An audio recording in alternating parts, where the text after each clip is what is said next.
Merci d'être là cet après-midi. Nous allons vivre un petit moment sur qu'est-ce que la projection laser, selon les démonstrations qui vont être faites tout à l'heure par Jean-Michel Martin et Éric Chériou. Alors Jean-Michel me dit non, mais ça sera peut-être Éric. Et avant de passer la parole aux deux représentants du département, je voudrais dédier cet après-midi à notre président d'honneur, Pierre-William Glen, qui nous a quittés et dont les obsèques auront lieu mardi à 15h au cimetière de Montreuil. Pour cela, je vous demande de vous lever et de faire une petite minute de silence. Merci.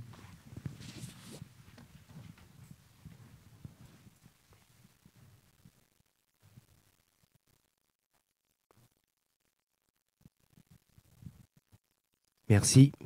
Ah, ça a coupé. Merci. Alain, Chris, à vous, s'il vous plaît. Les deux représentants du département exploitation, distribution et diffusion. Merci. Bonjour à tous. Bonjour à tous, même pas le temps de se rasseoir. Eh bien, bienvenue. On est ravis de vous accueillir à nouveau après la journée superbe qu'on a vue au mois d'avril, je crois, à la FEMIS. On est ravis de vous accueillir et pour parler la dernière fois, on avait parlé des ratios. Qui était un formidable moment. On avait parlé d'écologie. C'était un joli moment. On avait parlé d'écologie dans la cabine de cinéma. Et aujourd'hui, effectivement, 3 temps forts qui nous réunissent. La projection laser, avantages, inconvénients sur différentes sources. Sur la partie des écrans, une étude qui avait été menée au départ par la Fédération nationale du cinéma français, où je sais qu'il y a Stéphane Donfried dans la salle, et le CNC. Donc vous aurez le retour présenté par Jean-Michel Martin. J'en ai vu quelques éléments et je peux vous assurer que c'est fort enrichissant. Et puis, 3e temps fort, sur la formation continue. Comme vous le savez, il y a de moins en moins de techniciens dans les cabines. Il faut à nouveau les intéresser. La valeur travail a une importance. Et hier soir, j'en parlais dans une autre association. Et il est important aujourd'hui de se prémunir de ça parce que si nous avons le plus beau parc de salles de cinéma au monde, il en va en fait de la formation que l'on a dans la professionnalisation de nos techniciens. Donc Jean-Baptiste Aignon pourra faire le partage de cette table ronde avec quelques intervenants complémentaires. Voilà. Donc cet après-midi cette fois-ci, c'est la vôtre. N'hésitez pas à interagir avec les intervenants, poser des questions. Je crois qu'ils s'attendent à ce que vous en ayez. Donc surtout n'hésitez pas. Eric qui dit non. Je pense que oui. Et donc n'hésitez pas à prendre la parole. On aura peut-être même des questions en ligne. Je ne sais pas s'il y a moyen de les leur faire parvenir. Mais en tout cas, on sera ravis d'avoir tous les sons de cloche. L'idée, c'est effectivement de déconstruire les idées reçues sur tout ce qu'on entend sur le laser et sur les toiles d'écran. À différents gains. Voilà, exactement. Eh bien, notre premier intervenant, Eric, à toi la place. Merci et bienvenue. Merci à vous. Bonjour à tous, bienvenue. Alors, il y a beaucoup de slides, donc je vais essayer d'aller relativement vite, mais d'être le plus clair possible. Enfin, du moins, je vais essayer. En fait, l'idée de cette présentation vient d'une table ronde que j'ai faite en juin à Munich, l'Eurodesign et Commerklein qu'on ne présente plus, sur l'idée de qu'est-ce qui se passe quand on passe d'une projection xénon à une projection laser du point de vue de la qualité d'image et de la restitution. On parle énormément des projecteurs laser, surtout en ce moment, mais quasiment tout le temps d'un point de vue consommation électrique, dissipation de chaleur, mais très rarement on parle de l'image.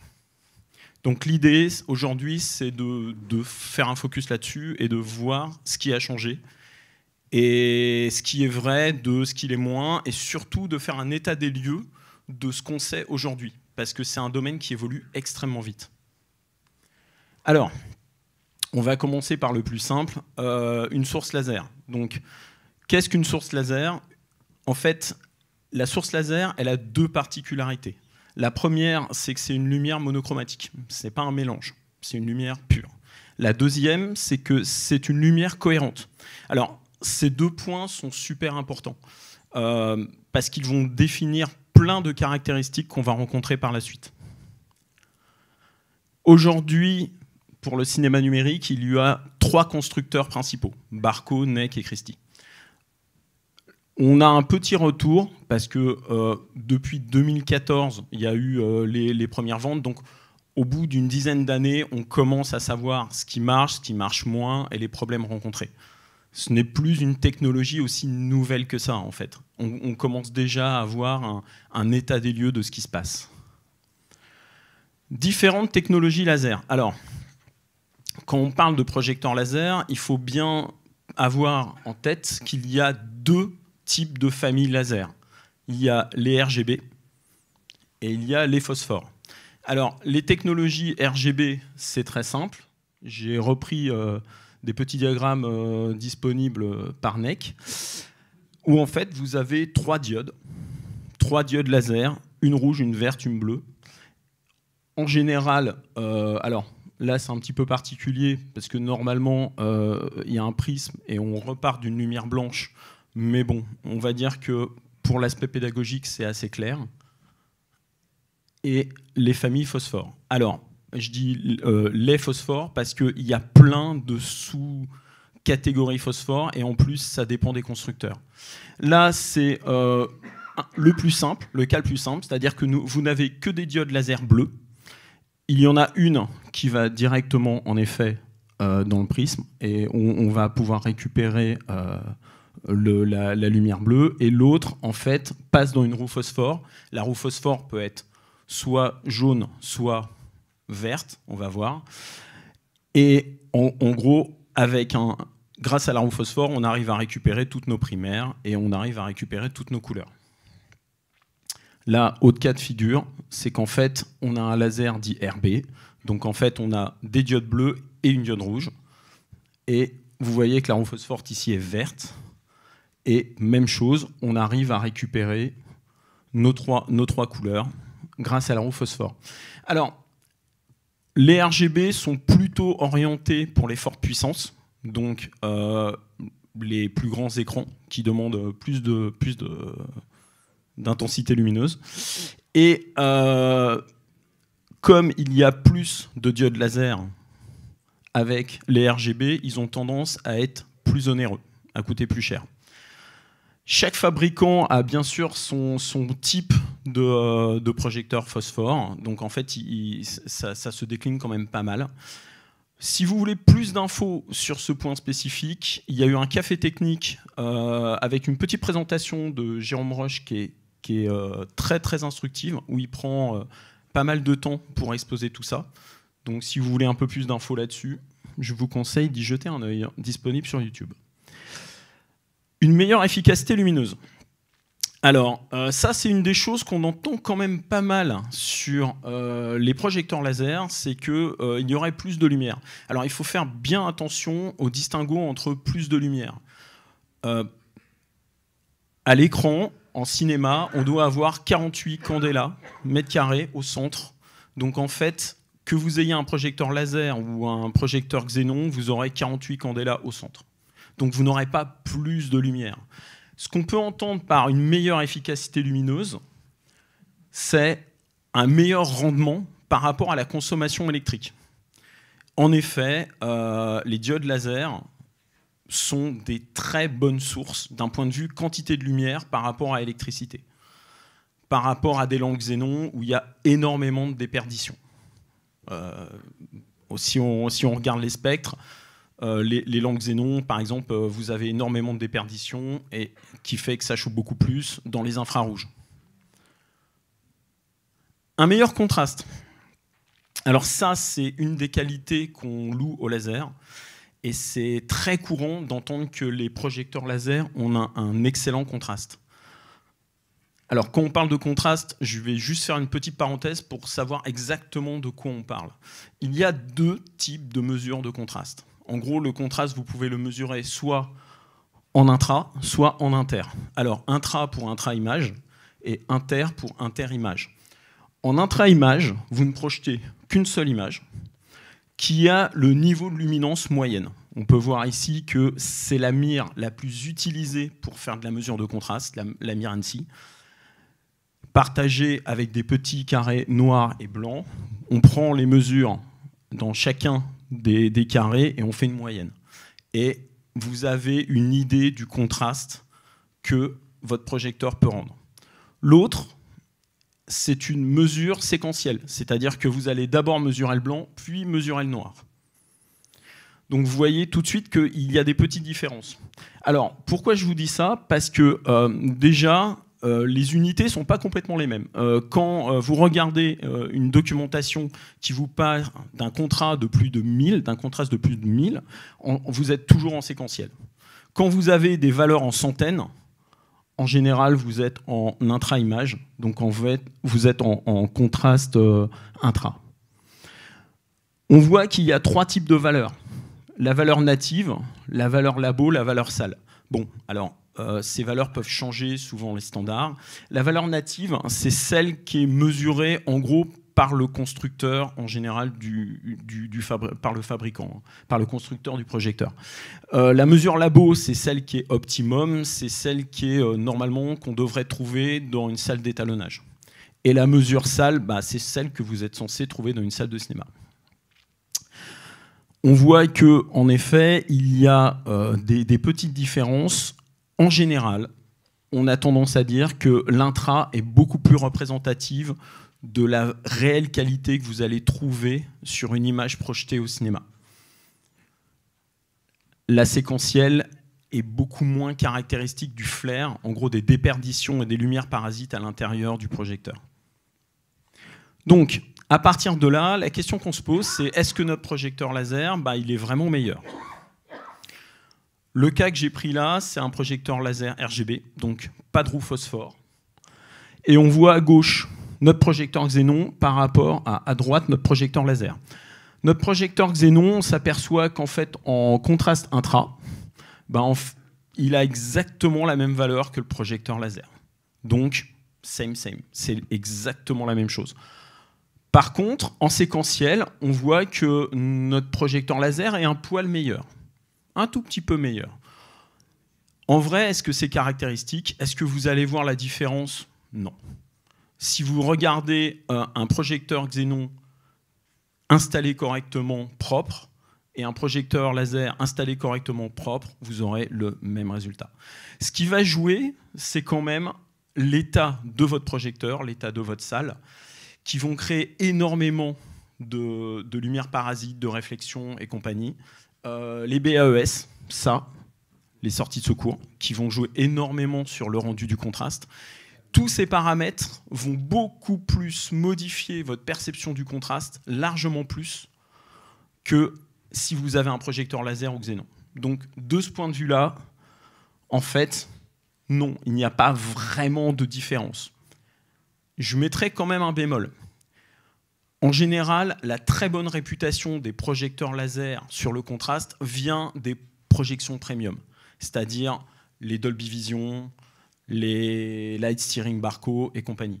En fait, c'est des projecteurs qui sont complètement différents, qui coûtent beaucoup plus cher, beaucoup plus compliqués, et en effet, où on a fait en sorte de préserver au maximum les noirs et une plage de contraste importante, une plage dynamique importante.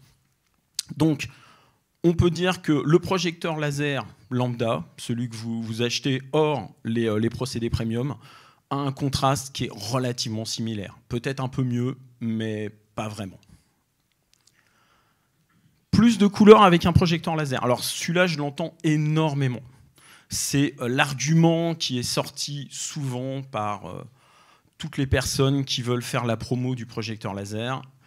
Est-ce que c'est vrai? Alors, pour répondre à cette question, ça va être un peu plus long et ça va être un poil plus compliqué. Et pour avancer là-dessus, il va nous falloir un espace de représentation des couleurs. Ça, c'est le diagramme de chromaticité, CIE 1931, 2 degrés d'angle. Alors pourquoi je donne autant de renseignements? Parce que malheureusement, ils vont tous compter. Diagramme de chromaticité, ça veut dire qu'on est en 2 dimensions. Donc là, ce que vous voyez, c'est uniquement les couleurs. Il n'y a que des teintes et des saturations, ou de la chroma. Il n'y a aucune notion de luminance. Ce que vous voyez est une vue en 2 dimensions. Dans un espace un repère orthonormé, axe des X, axe des Y, donc un diagramme de chromaticité qui ne parle que de couleurs. Donc c'est une vision qui est tronquée, elle n'est pas complète. CIE 1931. En gros, ce diagramme a été fait en 1931 suite à des études perceptives, 2 études. Et en fait, c'est la concaténation de ces 2 études qui a permis d'arriver à ce diagramme. Qu'est-ce que ça représente? Ça représente toutes les couleurs qu'un observateur standard est capable de voir. Un observateur standard à 2 degrés d'angle.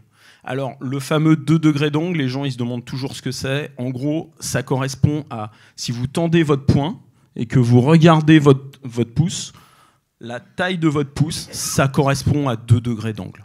Donc, en fait, on s'aperçoit que la surface avec les récepteurs les plus sensibles à la couleur est extrêmement petite. C'est la représentation standard la plus utilisée actuellement, depuis 1931. Est-ce que c'est une bonne idée? Non, je vais y revenir.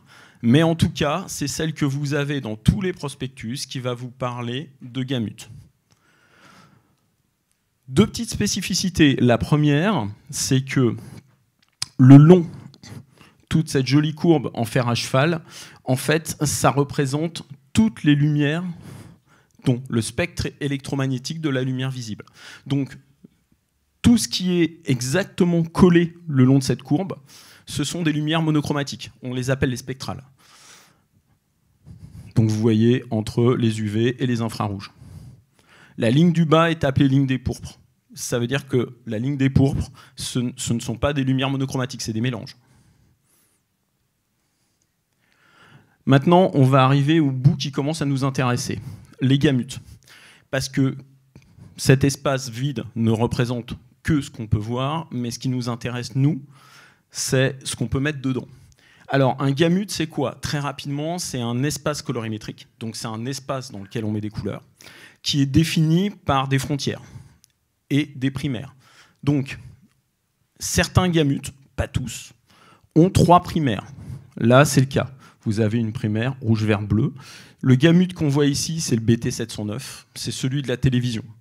C'est le gamut standard, un des plus utilisés, et ces primaires sont les mêmes que celles du sRGB qui correspond à Internet, la télé, vos ordinateurs, etc.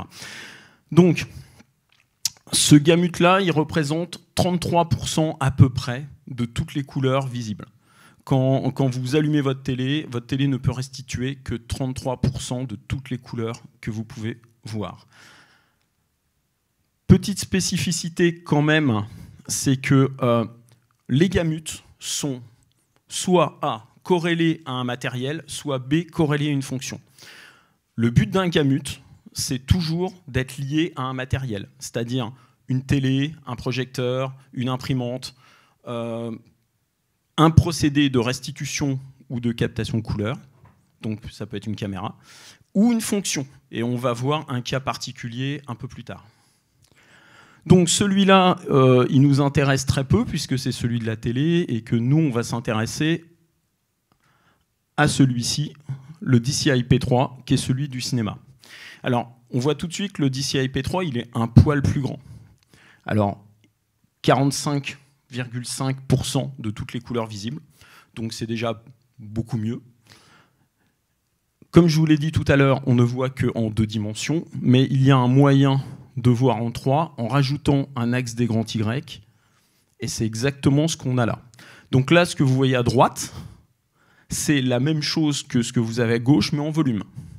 Donc quand je vous dis que vous avez une vue qui est complètement tronquée ici, on peut s'en apercevoir tout de suite. Certaines couleurs peuvent vous sembler à l'intérieur du gamut, et en fait, si elles sont en élévation, elles ne le sont pas. Là, on commence à arriver dans le vif du sujet. Quand quelqu'un vous dit qu'un projecteur laser est capable d'afficher plus de couleurs, en général, son référent, c'est ça, le BT2020. Si vous regardez les documentations, en général, il y a peu affiché le BT2020. Alors le BT2020, c'est un standard qui est lui aussi fait pour la télévision, mais la télévision UHD.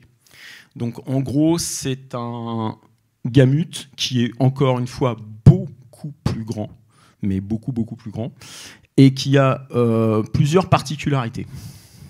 La première de ces particularités, c'est que ces primaires sont des spectrales. Donc ça veut dire qu'on pourrait même pas donner leurs coordonnées en XY, mais les exprimer en nanomètres. Donc dire que le bleu, c'est 467 nanomètres.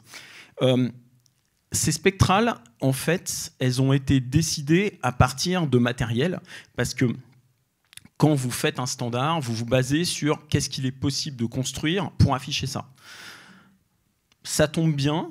En gros, il y avait deux types de matériel qui étaient envisagés pour ça. Des écrans, donc des diodes, et des projecteurs laser. Donc les spectrales qui sont ici sont celles qui ont été décidées parce que le plus proche possible de ce qu'on pouvait restituer. En théorie. Et je vais y venir. Donc on voit que notre BT2020 permet d'afficher quand même beaucoup plus de couleurs. Là, si on le compare en 3 dimensions, on peut voir tout de suite, vous avez à l'intérieur le DCI-P3 et en gris, vous avez le BT2020.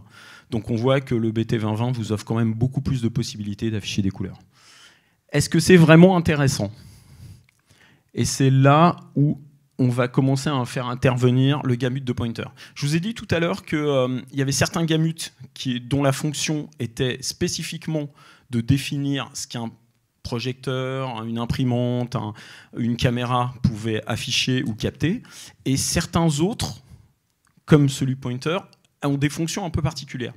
Alors, celui pointer, qui a été fait par Michael Pointer dans les années 80, en gros, sa mission, c'est de vous afficher à l'intérieur de ce gamut qui a une forme un petit peu particulière, toutes les couleurs réfléchies qu'on peut voir.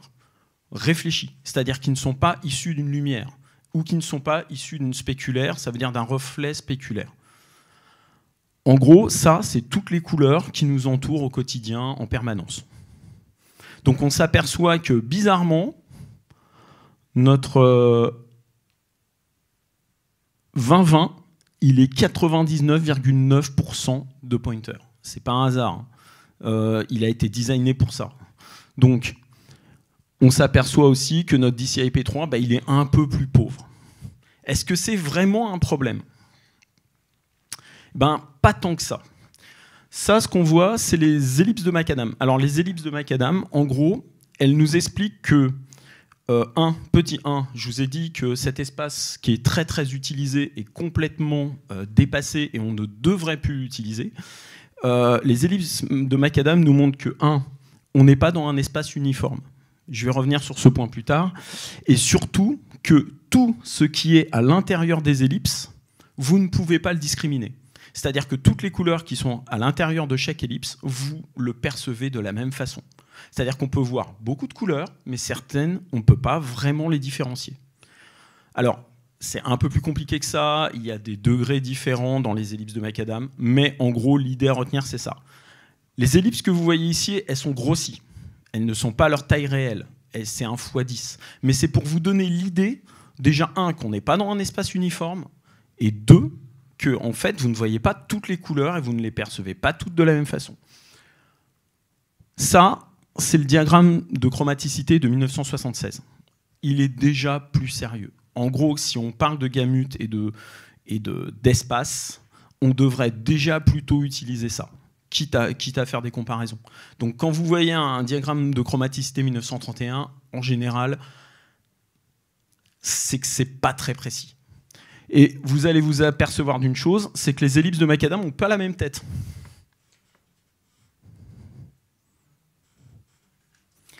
Cet espace est beaucoup plus uniforme. Dans l'idéal, si c'était parfait, ça serait des cercles. Le deuxième truc qu'on va voir, c'est que les pourcentages ne sont pas les mêmes. C'est-à-dire que suivant l'espace dans lequel on regarde, la quantité de couleurs par rapport à ce qu'on est censé voir diffère un petit peu. Pas de beaucoup, mais elle diffère un petit peu. Et enfin, la fameuse couverture de Pointer, où on a vu en 1931 qu'on était à 99,9 pour le BT2020, et là on est à 99,7. Donc il y a une petite différence. Est-ce que c'est intéressant pour nous? Eh ben, ce qui est intéressant pour nous, c'est de se dire, OK, si on peut faire des DCP en 2020, on va avoir beaucoup plus de couleurs à afficher. Donc déjà, première question, est-ce que tous les projecteurs laser peuvent afficher le BT 2020?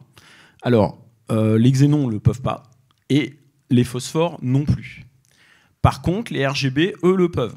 Et pour cause, quand le BT 2020 a été créé, il a été créé dans l'idée de projection laser ou de diode pour des télés.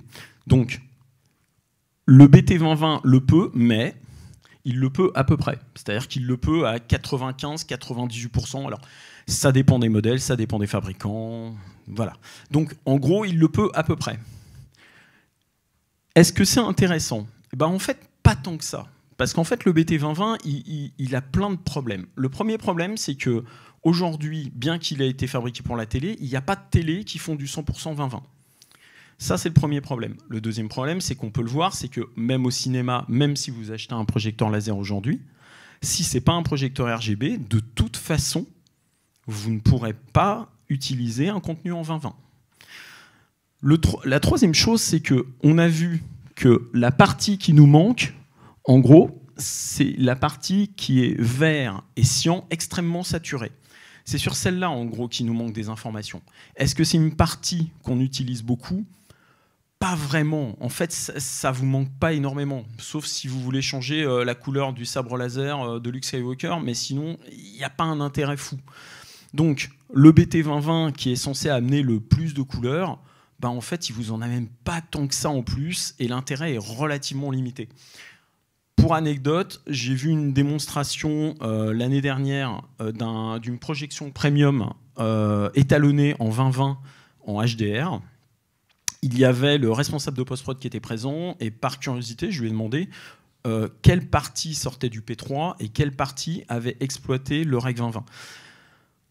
Je m'attendais peut-être à avoir telle partie de l'image ou telle partie de l'image, puisque c'était quand même, il y avait pas mal de scènes de nuit avec des lumières artificielles. Donc j'ai pensé bêtement qu'on pourrait avoir une image avec certaines parties qui l'utilisent. En fait, non. La seule partie qui l'utilise de l'aveu même du responsable de post-prod, c'était le logo du fabricant au début de la projection, qui était beaucoup plus saturé. Donc, est-ce que le Rec 2020 est intéressant? En vrai, non. Ça ne va pas apporter énormément. Et la petite différence de chroma, de saturation, est très, très peu importante. Ce qui nous amène à la question de est-ce qu'on va avoir des DCP en 2020? Parce que si on veut pouvoir projeter du 2020, bah, il nous faut des DCP en 2020. Aujourd'hui, il n'y en a pas. C'est-à-dire que 100% des DCP que vous avez aujourd'hui sont faits en P3 ou à partir de Rec 709. Donc, vous aurez la même quantité de couleurs dans toutes les salles de projection, et ce, peu importe la technologie utilisée pour la projeter. Vous n'avez pas plus de couleurs si vous allez voir un film avec un projecteur laser ou un projecteur phosphore ou un projecteur xénon. Pareil, c'est la même chose. Toutes les couleurs qui sont affichées à l'intérieur des gamutes le sont de la même façon. Il n'y a pas un projecteur laser n'affiche pas les couleurs d'une façon différente. C'est la même chose. Donc les teintes chair, ça sera les mêmes. Si vous prenez un spectroradiomètre et que vous faites un patch, que vous le prenez, vous aurez la même valeur. Possibilité donc d'afficher 18% de couleurs en plus en passant par le BT 2020.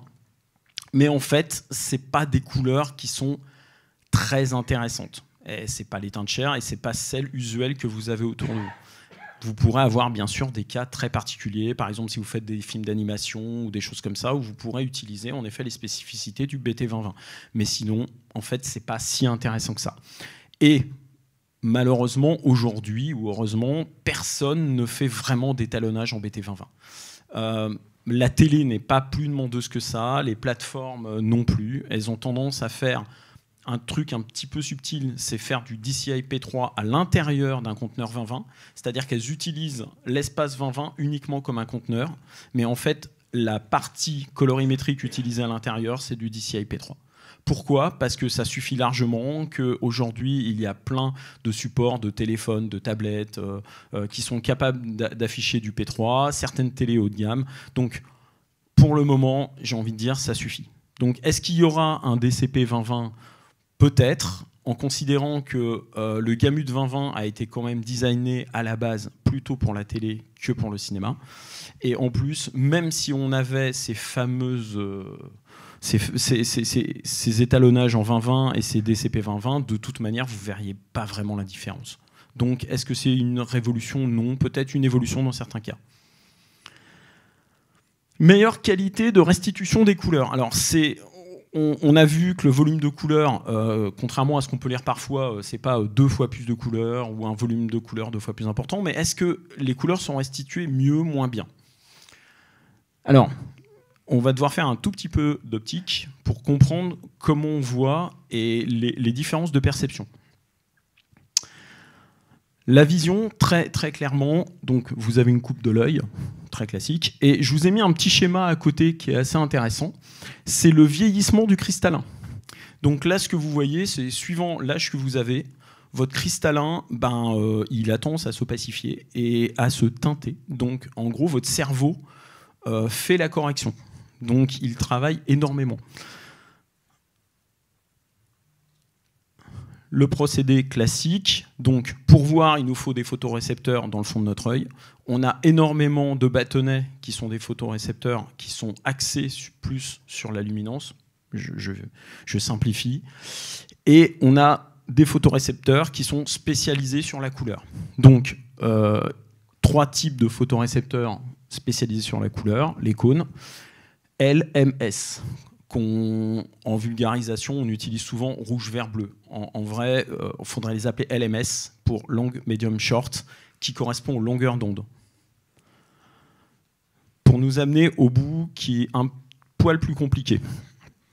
Alors, ce qui intéresse la CIE en 1931, quand ils modélisent l'observateur standard, c'est de voir la quantité de couleurs qu'un observateur peut voir, mais surtout de définir, ce qui est super important, la réponse chromatique, c'est-à-dire la façon dont les cônes réagissent par rapport à la lumière émise et par rapport aux longueurs d'onde. Donc, cette courbe que vous voyez là, pas celle en pointillé, l'autre, la CIE 1931, c'est la fonction de color matching. En gros, c'est la façon dont votre œil perçoit la couleur et qui est celle d'un observateur standard. Alors, elle a été, on va dire, simplifiée à partir de données réelles prises sur expérimentation. Pourquoi je vous montre ça ? Parce que la CMF, celle de 1931, elle est énormément contestée. Et elle est contestée quasiment dès 1931. On sait qu'il y a des problèmes avec. C'est-à-dire que cette courbe-là, elle est de loin pas parfaite. Il en existe beaucoup d'autres. Je vous en ai mis quelques-unes. Celle de 1964, par exemple, n'utilise plus un 2 degrés d'angle, mais un 10 degrés d'angle. C'est-à-dire qu'au lieu d'utiliser une petite zone, on en utilise une plus grosse. Je vous ai dit tout à l'heure que 2 degrés, ça correspondait quand vous avez votre main tendue à votre pouce. 10 degrés, ça correspond à votre poing. Donc vous voyez que c'est une zone beaucoup plus large. Donc on sait aujourd'hui que la zone vraiment où il y a le plus de photorécepteurs dédiés à la couleur oscille entre 4 et 6 degrés d'angle. 10 degrés, c'est un poil grand, mais c'est ce qui est bien. Suivant la CMF, en fait, la restitution des couleurs n'est pas censée être la même. Ce qui nous amène à un deuxième bout, le spectre qui sort d'un projecteur laser. Quand vous projetez un blanc, là c'est un blanc DCI classique qui a été projeté, avec 3 technologies laser différentes. Enfin, 2 technologies laser et un xénon, pardon. Ce que vous avez à gauche, c'est ce qui sort du xénon. Donc ça, c'est ce qu'on appelle un SPD, une Spectral Power Distribution. Donc c'est une distribution spectrale et sa radiance. On voit, la première caractéristique qu'on peut noter, c'est quoi ? Sur le xénon, vous avez des primaires extrêmement larges, vous avez énormément de surface.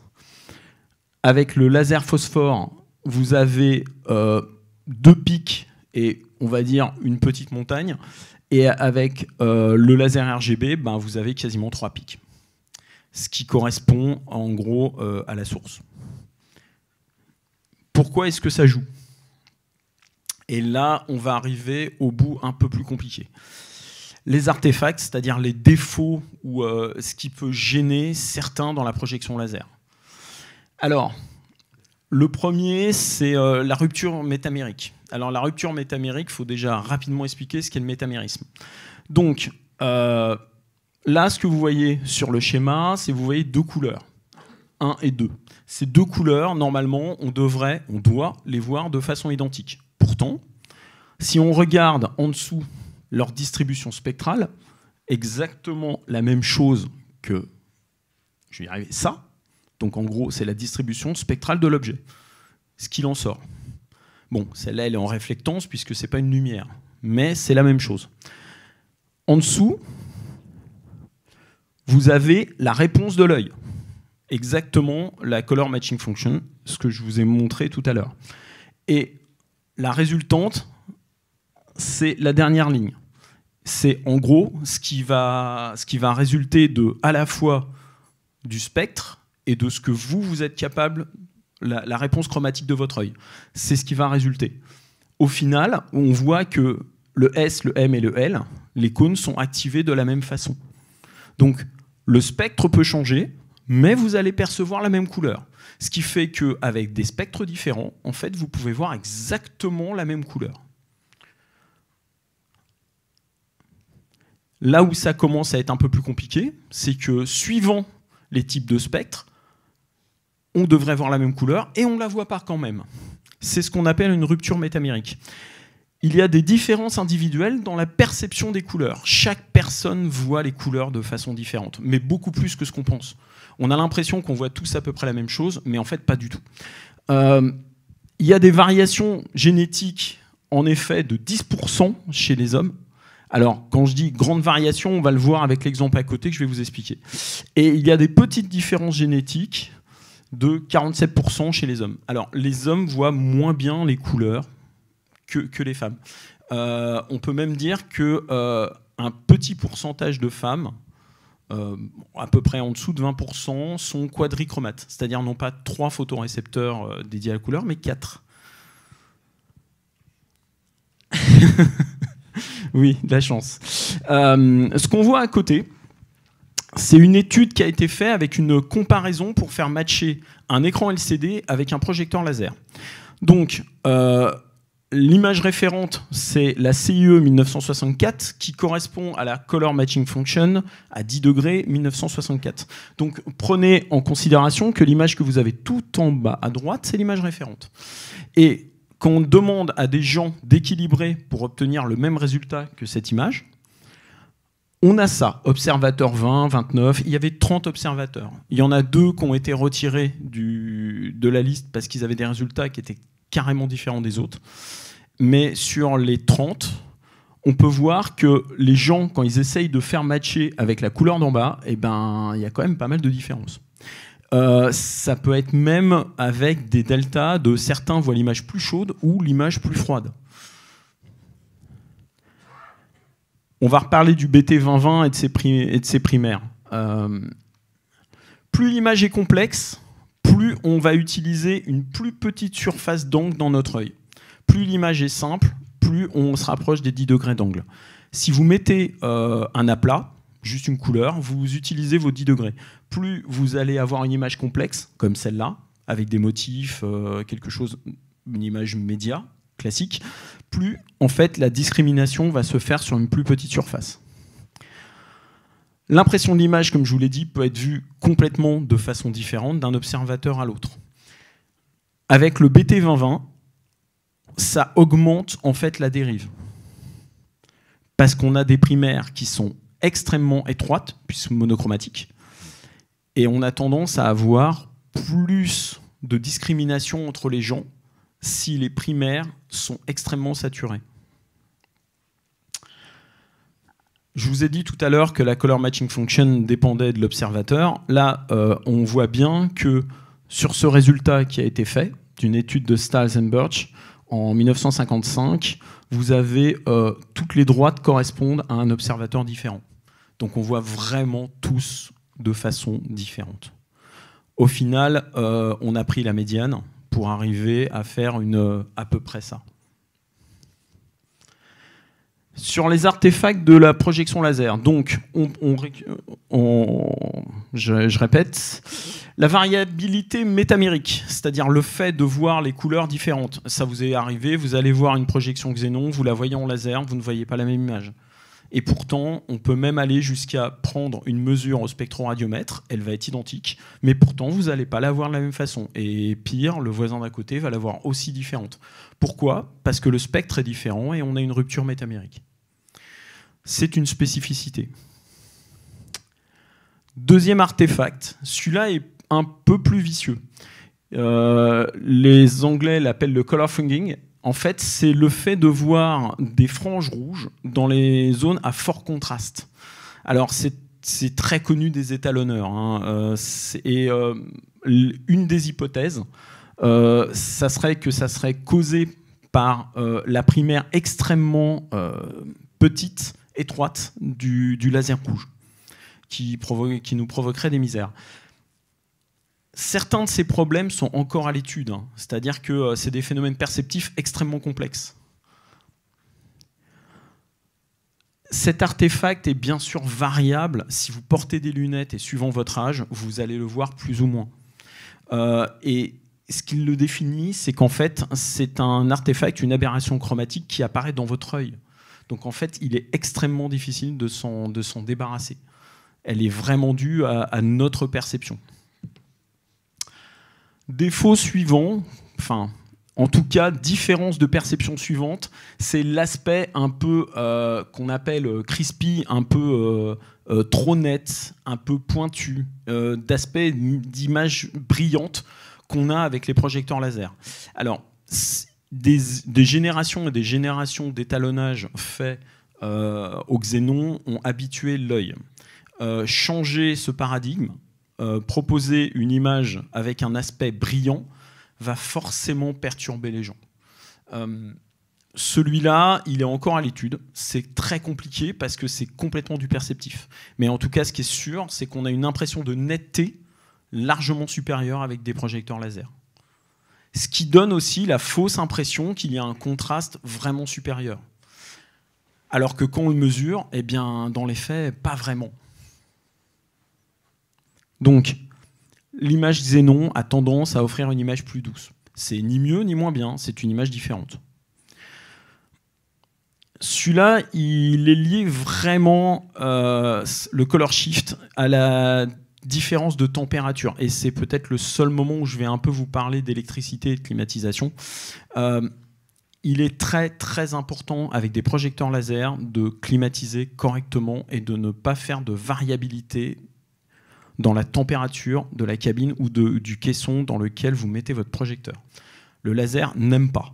Le laser, il aime quelque chose de stable.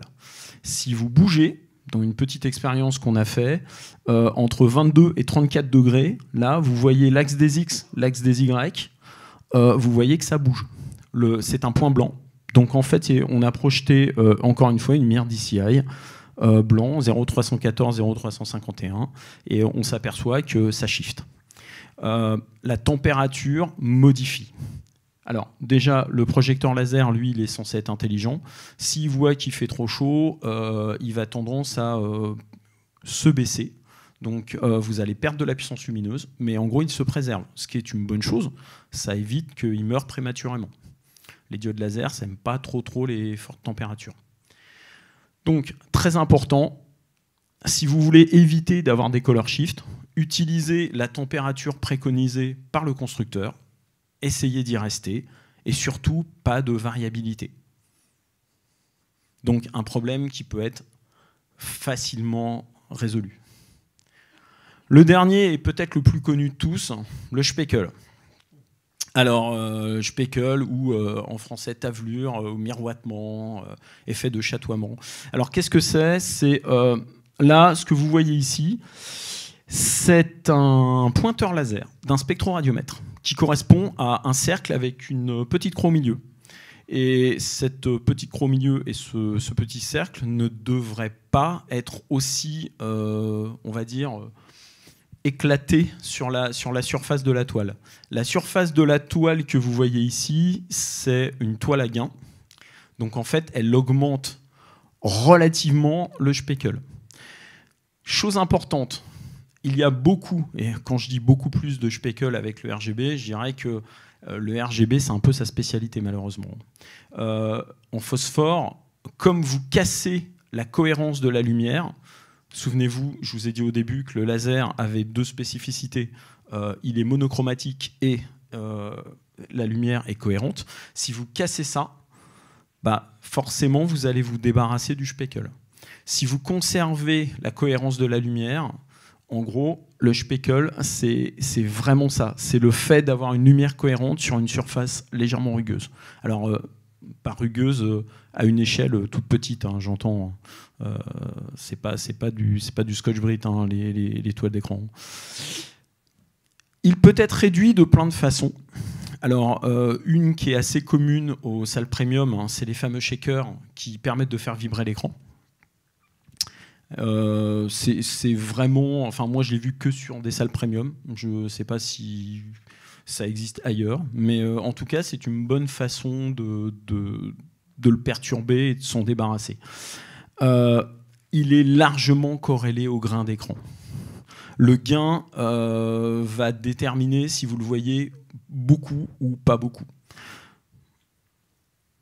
On peut dire que avec un laser phosphore avec un gain de 1,4, ça va. Si vous avez un full RGB, il est quand même relativement conseillé, si vous ne voulez pas avoir de speckle, d'avoir un gain mat, un gain de 1. Bien sûr, avec les écrans silver, je vais vous montrer des exemples, ça pique beaucoup, beaucoup plus. Et là, vous le voyez énormément. L'impact de l'écran sur la projection laser. Alors, c'est juste pour mettre un petit peu d'image sur ce que je viens de vous expliquer. Ce que vous voyez à gauche, bah, c'est l'image d'un laser RGB. Donc, on commence à voir des motifs qui apparaissent. Hein, et ce que vous avez à droite, c'est le xénon. Là, vous êtes sur une toile à gain de 1,4. Donc, on voit déjà, l'aspect beaucoup plus net, un peu crispy du laser, et vous voyez aussi le début, ce que vous supposez là, c'est un début de speckle. La même photo avec un gain de 2, mais pris sur le côté. Donc là, c'est pareil, hein. On voit la différence. Quand on arrive avec un gain de 2 avec un laser RGB, ça commence à être un peu compliqué. Vous voyez aussi que la couleur vous apparaît légèrement différente. C'est très proche de ce qu'on voit en réel. C'est-à-dire qu'en réel, si vous regardez les deux écrans et que vous les projetez l'un et l'autre, vous allez avoir cette sensation un petit peu différente au niveau du blanc. Pourtant, ils ont la même valeur. C'est-à-dire qu'au spectroradiométre, si vous prenez les deux blancs, vous aurez à peu près les mêmes valeurs. Mais avec le laser, vous avez une impression un petit peu différente. Vous n'avez pas l'impression de retrouver le blanc vert avocat classique du DCI. Vous avez un blanc qui est, en tout cas moi, je perçois un peu plus magenta. Et là, c'est vu de très gros, vraiment très gros plans, de très près. Donc là, ce que vous avez, c'est un gain de 2, zoomé. Vous avez le xénon à gauche et le laser à droite. Là, on voit tout de suite que phénomène de speckle avec les petites aberrations, enfin tous les phénomènes visuels. Ça scintille, vraiment ça scintille. Donc si vous avez des gains très importants, forcément vous allez avoir un aspect, même sur un blanc, un petit peu particulier, lumineux. Est-ce qu'il y a des améliorations prévues? Alors, oui, bien sûr. Les constructeurs travaillent à plein de solutions. On peut dire que le laser a énormément évolué en 10 ans, qui va continuer à évoluer. C'est une technologie qui peut faire des projections premium, donc il y a beaucoup de promesses, qui offrent plein de possibilités. on connaît maintenant ses défauts, il faut arriver à les compenser. Il y a plein de méthodes pour y arriver, que ça soit au niveau du projecteur lui-même, de la toile d'écran. Et on revient à notre broken color science problem.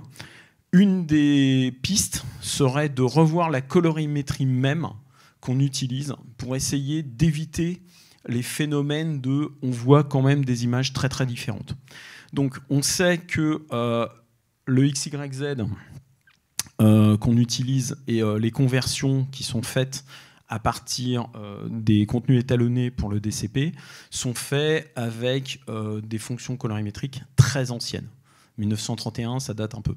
Donc aujourd'hui, une des hypothèses, ça serait par exemple de faire comme la proposition de Barco, le Metameric Offset Correction, qui est une matrice qui permet de shifter les couleurs pour faire en sorte que optiquement, visuellement, pour la plupart des participants, entre le laser et le xénon, on voit à peu près les mêmes choses.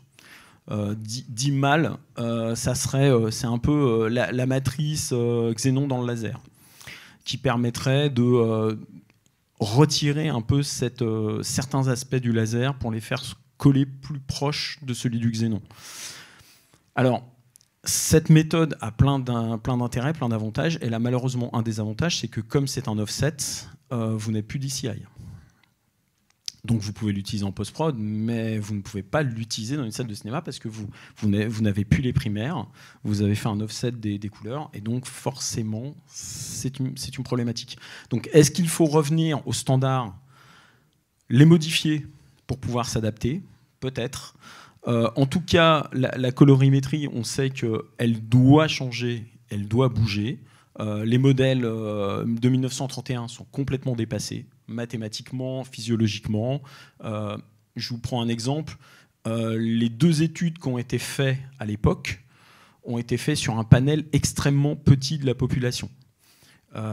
William David Wright et John Guild, quand ils ont fait leurs 2 études, ils avaient un panel en tout de 17 à eux deux de 17 observateurs. Donc en gros, vous avez 17 observateurs qui ont défini toute la colorimétrie de la totalité de l'humanité. Et tout le monde se base là-dessus. Donc on voit que c'est complètement dépassé. Autant vous dire qu'il n'y avait que des hommes blancs et, depuis 40 ans. Donc c'est encore plus restreint. Donc on sait que cette colorimétrie, qui est une bonne brique, doit évoluer vers autre chose. Donc la CIE avance énormément. D'où ce que je vous disais tout à l'heure, le 1931, quand on voyait un diagramme de chromaticité 1931, normalement on ne devrait plus en avoir. La CIE elle-même dit qu'il ne faut plus les utiliser, que c'est dépassé. Oui. Absolument pas, au contraire. Au contraire, parce que en fait, le problème, c'est que le 20-20, comme il a des primaires qui sont des spectrales, ça augmente la disparité de vision entre les gens. Donc non seulement ça n'améliore pas, mais je dirais même que ça provoque plus de problèmes qu'autre chose. Donc malheureusement, le 20-20 aujourd'hui n'est pas une solution. Et on n'a pas calculé tous ces impacts parce qu'on n'a pas encore un parc de télé ou un parc de projecteurs capable de l'afficher à 100%. Et donc du contenu sur lequel on pourrait revenir en se disant après un certain temps, bon bah voilà, ça pose tel problème. On sait que de façon perceptive, ça en pose.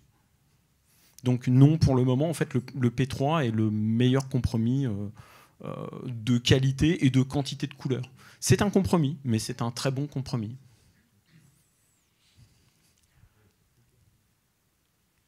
Et c'était ma dernière slide. Merci d'avoir tenu.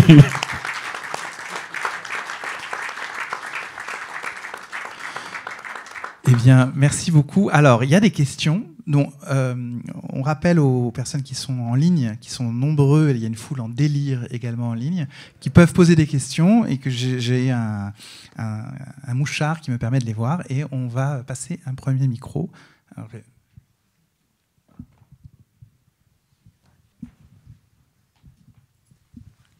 bonjour, merci. Il y a une génération de projecteurs laser 6P. Et est-ce que ça adresse ou est-ce que ça augmente les problèmes? Alors, plus de primaire, ça peut être intéressant. Ça modifie pas drastiquement le problème. Un peu, mais pas vraiment.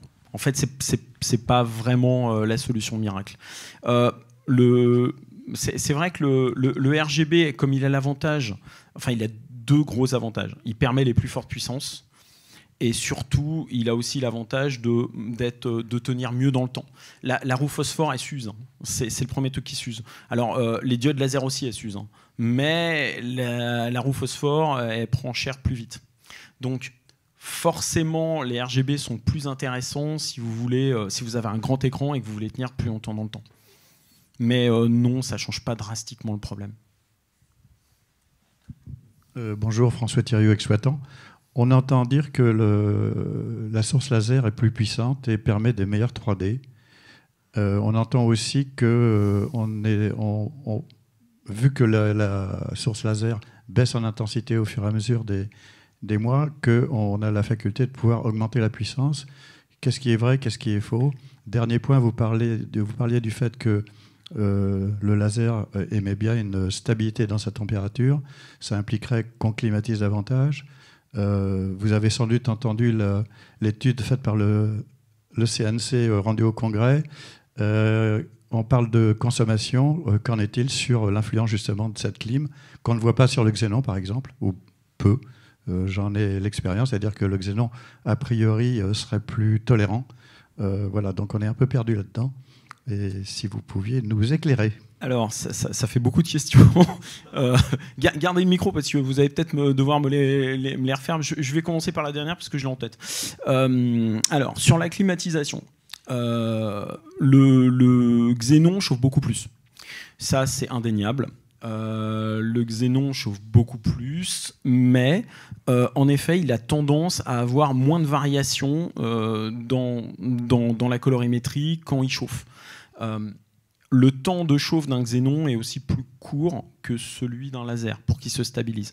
Le laser a tendance à un chouille plus de temps pour se stabiliser. Ce qui est important, c'est pas que vous ayez une cabine à 16 degrés. Ce qui est important, c'est que votre cabine elle soit à température constante. Donc, est-ce que vous avez besoin de clim? Oui. C'est-à-dire, si vous avez lu ou entendu qu'il fallait que c'est bon, il n'y a limite pas besoin de clim, non, c'est pas vrai. Il vous faut de la clim. Le laser chauffe beaucoup moins. Donc oui, indéniablement, il n'y a pas les extractions qu'il y avait sur les fortes puissances comme avant. Donc, on peut dire, oui, que le laser chauffe beaucoup moins, il dissipe beaucoup moins de température, du fait qu'une lampe xénon, comme je vous dis, hein, c'est un radiateur. Hein. Donc, en gros, ça émet beaucoup d'infrarouge et beaucoup d'énergie calorifique. Le truc, c'est que le projecteur laser, comme c'est une lumière monochromatique, il émet, vous avez vu, dans très, très étroite bande spectrale. Donc, en fait, lui, il ne vous fait pas de l'infrarouge qui chauffe énormément. Donc, oui, le projecteur laser, il va émettre moins de température, il aura besoin de moins de climatisation, mais il a besoin d'une climatisation et surtout qu'elle soit constante, c'est-à-dire qu'elle ne bouge pas. Voilà. Sinon, après, vous avez le color shift, c'est-à-dire que vous allez avoir le blanc qui circule. Alors, suivant les fabricants et suivant les modèles, le color shift, c'est plus ou moins.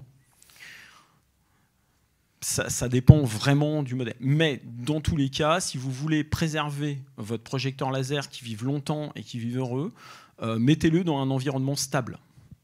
Vous m'avez demandé, est-ce qu'il y a plus de... Oui, alors, le rendement lumineux, c'est ce que je vous ai dit au début, est beaucoup plus intéressant avec un projecteur laser. C'est pour ça que pour de la 3D, oui, c'est intéressant. Et d'ailleurs, si vous regardez par exemple le Dolby Vision en premium, oui, vous pouvez avoir avec un laser une 3D assez belle. Mais bon, comme le dit mon camarade Jean-Baptiste devant, oui, il faut 2 projecteurs.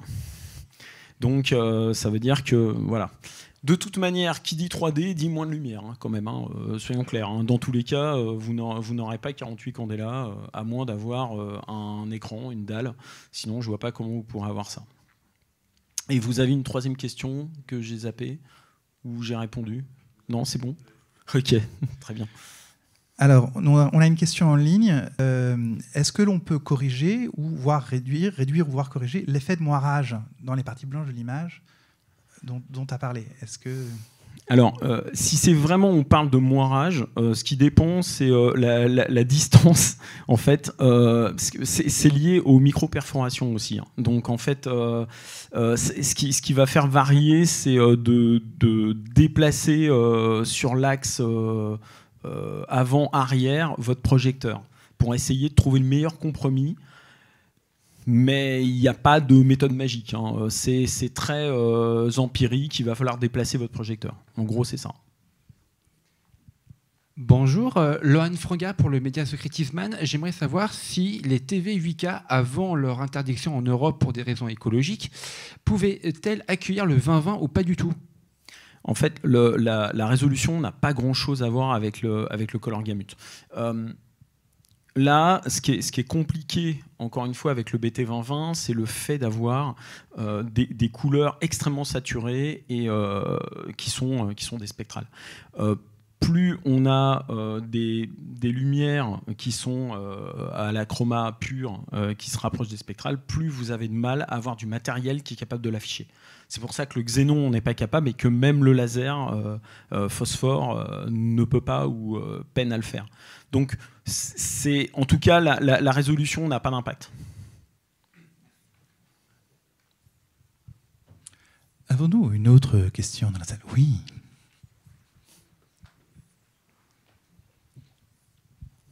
Ça, j'en doute pas, ça va être une bonne question. T'as vu, je te mets la pression. Tu me mets mal. Non, alors c'est au niveau de la recommandation, parce que je pense pas être le seul à pas réussir à garantir une climatisation constante. Du coup, qu'est-ce qui est recommandé? Est-ce qu'il faut installer des spectrophotomètres fixes dans certaines salles les plus importantes? Alors, ça part bien, mais ça me paraît pas réaliste parce que si on prend... les études qui ont été faites, par exemple à la CST, nous on utilise plusieurs types de spectroradiométres ou type Calif HTS, GT ou Photo Research ou CS de Minolta. C'est du matériel qui coûte extrêmement cher. Donc c'est possible dans les salles d'étalonnage. Très concrètement en exploitation, j'y crois pas un moment. Ça serait bien que les gens ils aient par exemple un Calif ou un truc comme ça, mais ça revient tellement cher que j'y crois pas un moment. Par contre, ce qui est sûr, c'est qu'avec des bonnes pratiques, tu peux t'éviter plein de problèmes. Ouais. Notamment la constance des... Ouais. Essayez. Si tu n'as pas de quoi vérifier le XY de ton image, essaie de vérifier la température de ta cabine. Merci. C'est plus facile aussi. Merci.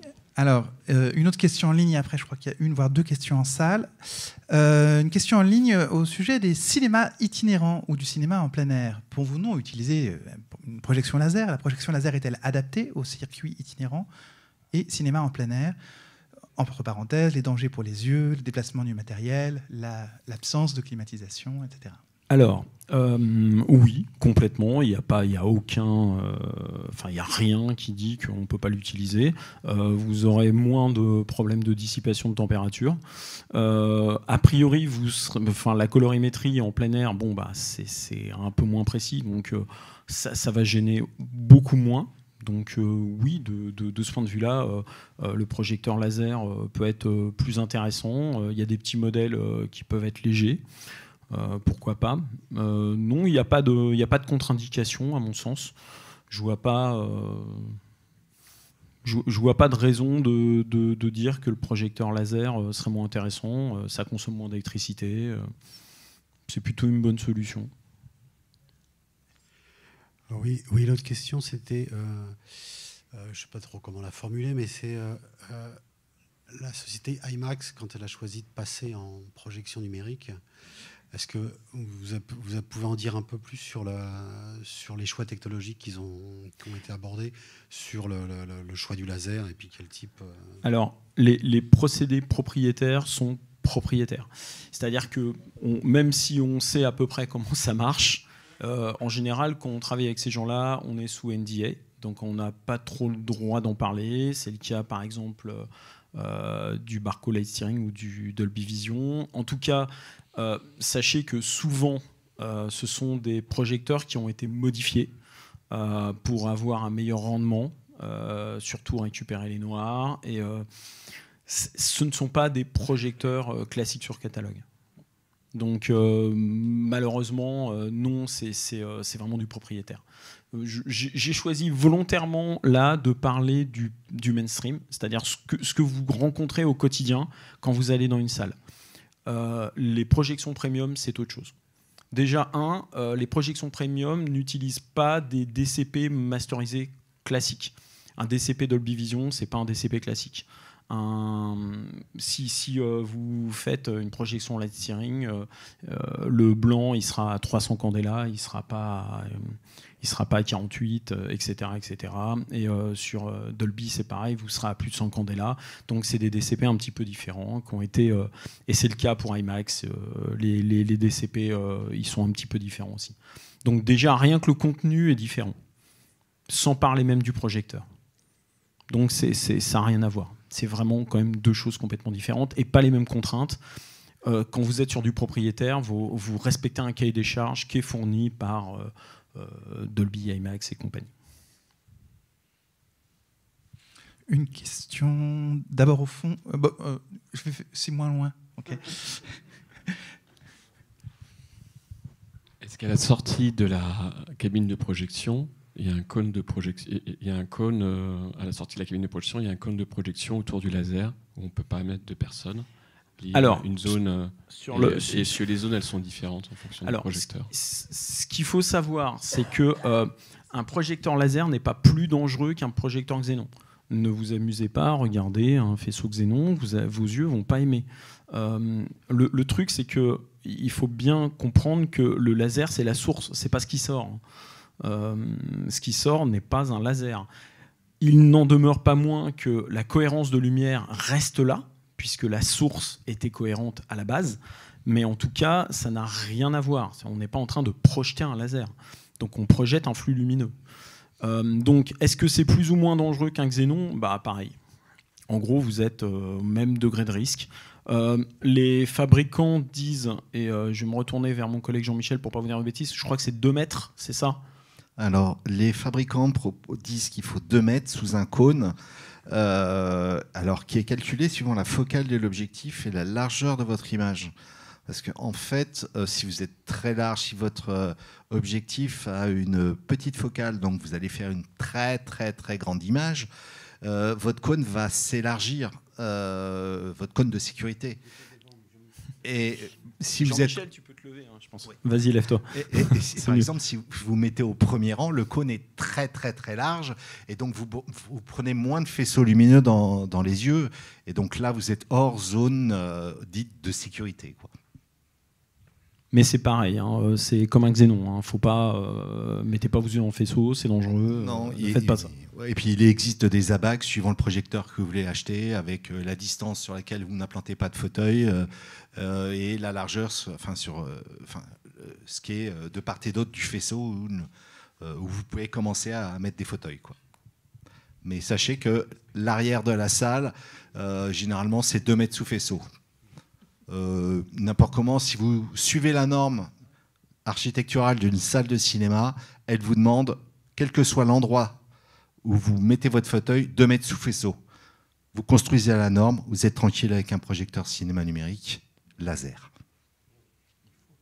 Alors, faites attention, en effet, en itinérance. Voilà. Bon. Ouais. Oui, bonjour.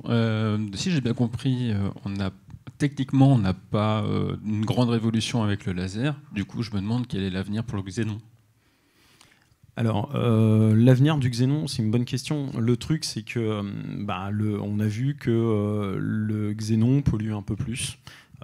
Donc, ce qui a été exprimé dans l'étude CNC, c'est que quand on recycle le matériel, le cycle de vie avec le bilan carbone est plus mauvais sur le xénon. Est-ce que c'est une raison pour balancer aujourd'hui votre projecteur xénon qui fonctionne contre un projecteur laser tout neuf ? Non, parce que c'est pas plus écologique de balancer un truc qui marche pour un truc qui marche. Quand ça marchera plus, ça sera le temps de le remplacer, et on estime que aujourd'hui, il n'y a pas un parc énorme encore de lasers. Ça vient petit à petit. Donc en gros, je pense que le Xénon va finir sa vie tranquillement. Il n'y a plus qu'un seul aujourd'hui constructeur de Xénon, c'est Christie. Les deux autres, Barco et NEC, ont arrêté, donc ils ne font que du laser. Je ne pense pas que le Xénon soit une techno d'avenir. Oui, jusqu'à 20 000 lumens. Ouais. Christie, que en petite puissance. Merci Jean-Baptiste. Ouais. Vous m'avez enlevé complètement un mythe. J'étais persuadé Désolé. que le laser allait stabiliser la colorimétrie. C'était un peu mon espoir, et je m'aperçois qu'en fait, il n'en est rien, bien au contraire. Donc, actuellement, toutes nos salles d'étalo sont en Xénon. Aucune ne va passer en laser. Alors, en fait, je vais vous faire la réponse qui est corrélée au parc. Si vous avez 80% de Xénon dans le parc de salles en France, c'est intéressant de laisser vos salles en Xénon, parce que vous allez étalonner pour le plus grand nombre. Quand vous aurez 80% de laser, ça serait bien de passer en laser. Aujourd'hui, vous avez entre 20 et 30% de projecteurs laser à peu près. Donc, est-ce que c'est une bonne idée aujourd'hui de passer au laser ? Pas forcément, d'autant plus que les constructeurs sont, font leur maximum pour améliorer les qualités. Et je pense que dans 2, 3, 4 ans, vous allez avoir des projecteurs super intéressants qui vont compenser ces défauts et qui vont être beaucoup plus performants. Pour en avoir discuté avec certains d'entre eux, il y a des innovations qui vont sortir à la fin de l'année, courant d'année prochaine. Donc j'ai envie de dire, si vous n'avez pas besoin de remplacer votre projecteur tout de suite, le faites pas, parce que je pense que le laser va apporter des améliorations, surtout peut-être sur du HDR qui n'est pas démocratisé, ou sur des choses comme ça. Mais en effet, une salle d'étalonnage aujourd'hui, moi je lui conseillerais, c'est complètement personnel, de rester au Xénon tant que vous avez un parc de 80% des salles qui sont en Xénon. Bon, alors on va me dire que peut-être parmi les grands groupes, sur les blockbusters, passent peut-être un peu plus sur du laser, c'est vrai, mais bon, voilà. Mais en gros, attendez un peu si vous pouvez. Alors, 2 questions. Bonjour. Alors, juste par rapport au HDR et au BT 2020, alors, je sais que c'est des salles premium, mais qu'est-ce que vous pouvez nous dire des écrans Onyx? Et je sais qu'il y a des DCP classiques où il y a des tests qui ont été faits sur des diffusions en Onyx, et que le grand gain, c'est le contraste. On y revient. Mais l'Onyx, c'est d'après les gens qui l'ont vu, j'ai pas assisté à la projection. Alors l'Onyx, c'est vraiment, pour ceux qui ne savent pas, c'est la dalle de chez Samsung. Une dalle et un projecteur laser, ça n'a rien à voir quand même, soyons clairs. La dalle, forcément, elle a un meilleur rapport de contraste pour une simple et bonne raison, c'est qu'avec un projecteur laser ou un projecteur Xénon, pour avoir un noir parfait, vous n'y arrivez pas. Vous avez toujours du flair, vous avez du parasite, donc vous allez avoir un à peu près noir, mais pas un noir complet. Avec une dalle, un écran, quand c'est éteint, donc vous avez un noir parfait. Donc le rapport de contraste sera meilleur. Pareil, l'uniformité, vous allez avoir une uniformité quasiment parfaite. Vous n'aurez pas de distorsion trapézoïdale.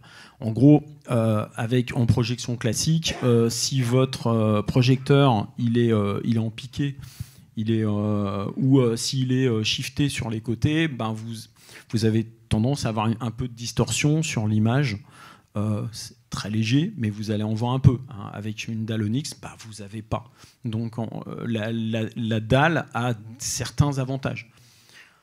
Après, avec des parties un peu plus compliquées, par exemple ce qui traite au son, c'est un peu plus compliqué sur ces dalles-là. C'est pour ça que c'est plus des technologies de gens de l'image que du son, on va dire. Mais La dalle Onyx permet de faire du HDR jusqu'à un pic de 300 candela, ce qui est plutôt pas mal. Il n'y a pas aujourd'hui de DCP masterisé. Alors, il n'y a pas de DCP masterisé à 300 candela, pas par des contraintes physiques. Et c'est pareil, il n'y a pas de DCP 2020 parce qu'on aurait des contraintes. Faire du 2020 2XYZ pour le DCP ou faire du P3 2XYZ pour le DCP, c'est pas plus dur. Concrètement, ça change pas vraiment grand chose. Et avoir un DCP en gros en 2020 HDR qui utiliserait un autre gamma que le gamma 2.6, qui utilisera par exemple une courbe HDR type 2084, c'est complètement possible. Nous, on a vu des démos, il n'y a pas de défi technique. C'est juste que pour le moment, il n'y a pas vraiment de production de ça.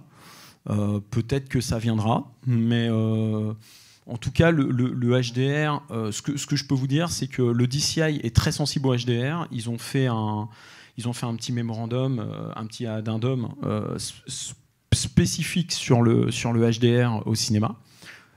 Et on sent très très fort quand même qu'ils ciblaient les dalles. Parce que les pics de luminance de 300 candela qui sont indiqués, c'est quand même très très spécifique aux dalles. À part le light steering qui était capable d'avoir 300 candela, il y a à ce jour aucun projecteur n'est capable d'avoir ce pic de luminance avec un noir correct. Donc c'est pas possible. Alors, il y a une question en ligne, et je crois qu'il y avait une question devant encore. Sur le premier. Voilà, alors je vais d'abord prendre la question en ligne. Est-ce qu'il y a des normes de DCP qui permettent d'intégrer du 300 candela par mètre carré?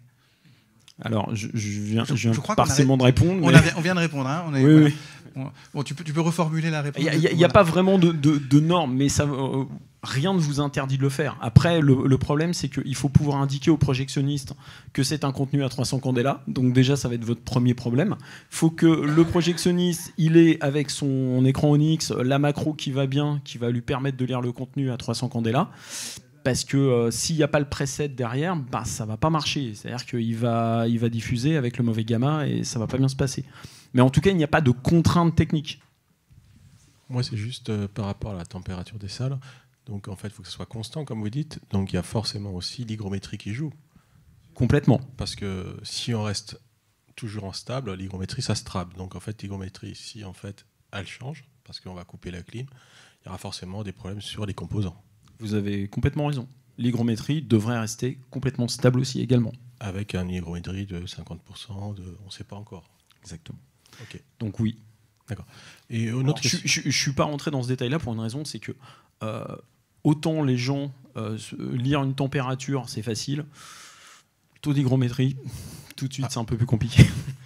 Et deuxièmement, comme ça, en fait, ça me vient comme ça en même temps que j'écoute. En fait, on a parlé du Onyx, et je crois que c'est Ciné Palace, c'est Pathé Palace qui a mis beaucoup d'écrans Onyx. C'est quand même plus là, du cinéma, on est sur de la vidéo. Est-ce que c'est l'avenir? Alors, est-ce que c'est du cinéma? Beaucoup, hein, tant que vous êtes, je vais vous faire une réponse normative, parce que nous, on est à l'AVNOR, ISO, SMPTE, donc moi, en normatif, je vais vous dire, c'est du cinéma parce que c'est DCI. C'est Digital Cinema Initiative. Donc, tant que vous respectez les normes DCI, c'est du cinéma. Après, au niveau du rendu, le fait de dire c'est un écran, c'est plus de la projection, je comprends l'idée, mais d'un point de vue normatif, c'est du cinéma. Est-ce que nous avons d'autres questions? Juste pour être bien complet, parce que vous avez, dans votre question, vous avez dit la température de la salle, c'est évidemment la température de la cabine. Dans la salle, vous pouvez mettre la clim, pas de chauffage, les spectateurs peuvent avoir froid, il n'y a pas de problème. Hein. Là, on parle bien de ce qui se passe dans la cabine. Avez-vous une autre question dans la salle? Non? Si, ben oui, quand même.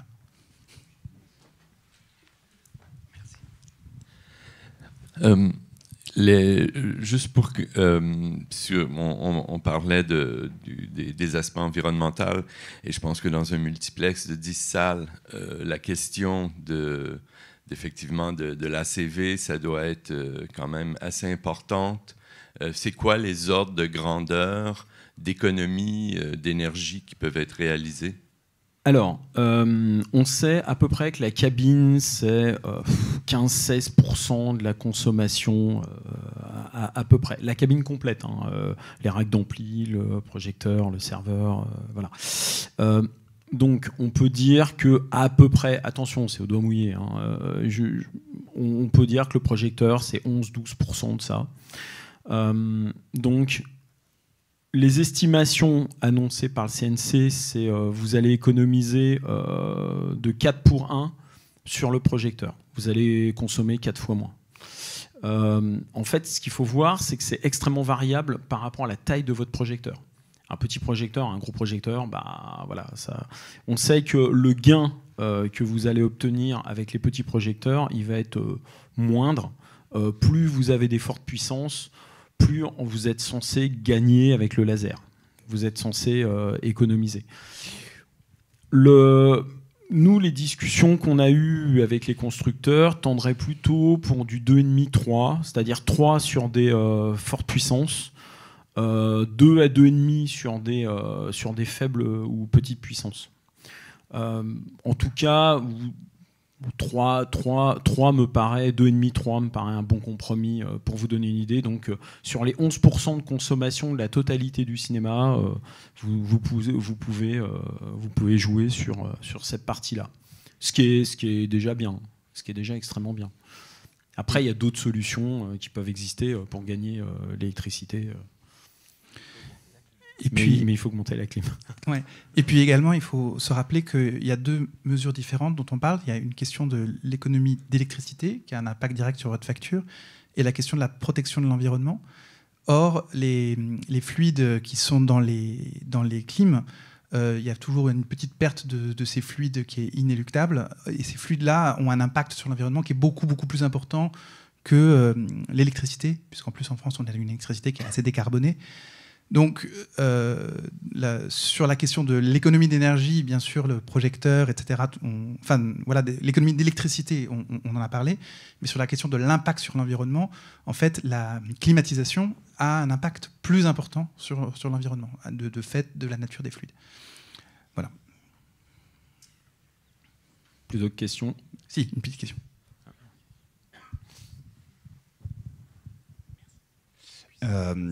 Du fait que les lasers du coup chauffent moins, donc ventilent moins aussi, est-ce que du coup les chemins lumineux vont se retrouver moins encrassés que sur du xénon? En théorie, oui. De retour d'expérience, ceux qui sont en caisson, si c'est fait correctement, oui.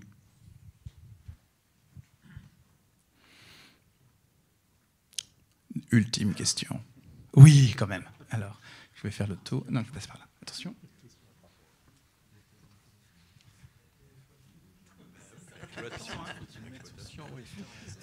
Oui, mais en exploitation, c'est bien, mais les économies d'électricité, la moindre pollution, on dégage moins de gaz dans l'atmosphère. Mais qu'est-ce qu'il en est du vieillissement?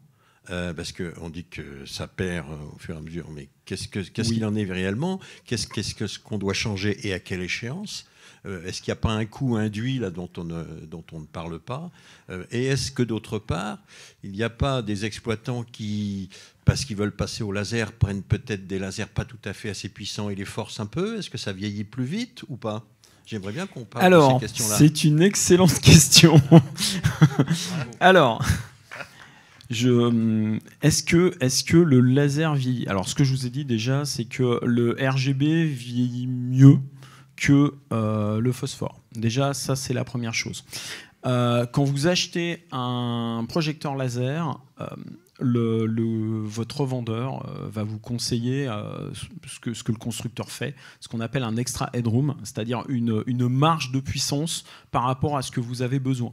Ce extra headroom, normalement, il est à 30%. C'est-à-dire qu'on estime qu'il faudrait que vous ayez 30% de puissance sous le pied, en plus de ce qu'il vous faut pour avoir 48 candela à l'écran. En fait, le 30%, de mon point de vue, il est un peu sous-dimensionné. Moi, j'aurais plutôt tendance à dire 50, c'est bien. Voilà, si vous voulez. Parce que si vous êtes à 30%, donc votre projecteur va décliner. la courbe va décliner et un peu plus pentue sur du phosphore. Et l'autre truc, c'est que si vous avez un écran avec un peu de gain, il y a une chose dont on ne parle pas, c'est que le gain aussi il descend. C'est-à-dire votre écran, si vous achetez un écran à un gain de 1,4, il ne va pas rester à 1,4 pendant 10 ans. Il décline. Et donc, votre écran décline, votre projecteur décline. Donc forcément, si vous l'avez pris sous-dimensionné, dans, on va dire, 2-3 ans, vous n'avez plus 48 candela à l'écran. Vous êtes en dessous de la tolérance. Donc oui, vous avez raison, c'est en effet, il ne faut pas faire ça. Il faut prendre vraiment au-dessus, parce que faut prendre en considération que ça a baissé. La roue phosphore n'est pas considérée comme étant un consommable. De l'aveu des constructeurs, ils m'ont dit c'est un remplaçable. Donc ça vous donne l'idée, c'est-à-dire que c'est pas une pièce que vous allez changer automatiquement tout de suite, mais il faudra penser bien sûr sur une longue durée de vie à la changer. Les diodes laser aussi peuvent se changer.